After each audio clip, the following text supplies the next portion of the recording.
कभी आपने सोचा है कि जातीय जनगणना की गिनती कहाँ से आई?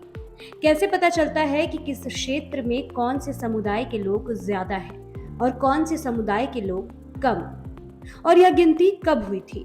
इन सभी सवालों का जवाब हम आपको इस वीडियो में देंगे, लेकिन इससे पहले आपको बता दें कि जनगणना मतलब यानी इस देश में रह रहे नागरिकों की गिनती। जातीय जनगणना इसलिए है ताकि इस आंकड़े के हिसाब से सरकार कानून बना सके, योजनाएं ला सके और कई नए प्रोग्राम शुरू कर सके। यह जातीय जनगणना हर 10 साल पर होती है। इतना ही नहीं, संविधान में इसे लेकर कानून भी है। जनगणना अधिनियम 1948, जिसके तहत भारत सरकार की ओर से जनगणना कराई जाती है। 2011 में आखिरी जनगणना हुई थी। भारत की आबादी 121 करोड़ थी। जनगणना होती तो सरकार की तरफ से एक लिस्ट बनाई जाती है। यह लिस्ट लोगों से कौन कौन सी जानकारी लेनी है इसके लिए होता है। जनगणना करने वाले कर्मचारी घर घर जाकर इन सवालों के जवाब इकट्ठा करते हैं। इसमें नाम, उम्र, शिक्षा, भाषा, निवास स्थान, काम और कौन कौन सी भाषा आती है इसके बारे में पूछा जाता है। साल 2011 में जब जातीय जनगणना हुई थी तब 29 तरह की जानकारी लोगों से ली गई थी। भारत में पहली बार जनगणना साल 1881 में हुई थी। उस समय भारत की आबादी 25 करोड़ 38 लाख थी। इसके बाद से हर 10 साल में जनगणना होती है। साल 1881 से 1931 तक अंग्रेजों ने जातिगत जनगणना कराई थी। 1941 में जनगणना के समय जाति आधारित डेटा जुटाया जरूर गया था, लेकिन पब्लिश नहीं किया गया था। देश में आखिरी बार साल 1931 में पिछड़ा वर्ग के लोगों के आंकड़े जारी किए गए थे। उस समय देश में पिछड़े वर्ग के लोगों की संख्या 52% थी। वर्तमान समय में भी सरकार उसी आंकड़े के आधार पर पिछड़े वर्ग के लिए पॉलिसी बनाती है।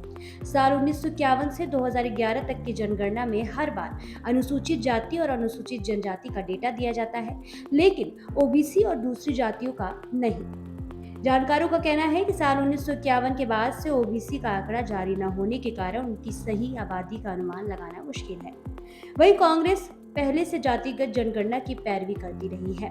इस मुद्दे को कांग्रेस बार बार उठाकर भारतीय जनता पार्टी पर दबाव बनाने और दलित पिछड़े वोट को अपने पक्ष में करने की कोशिश कर रही है।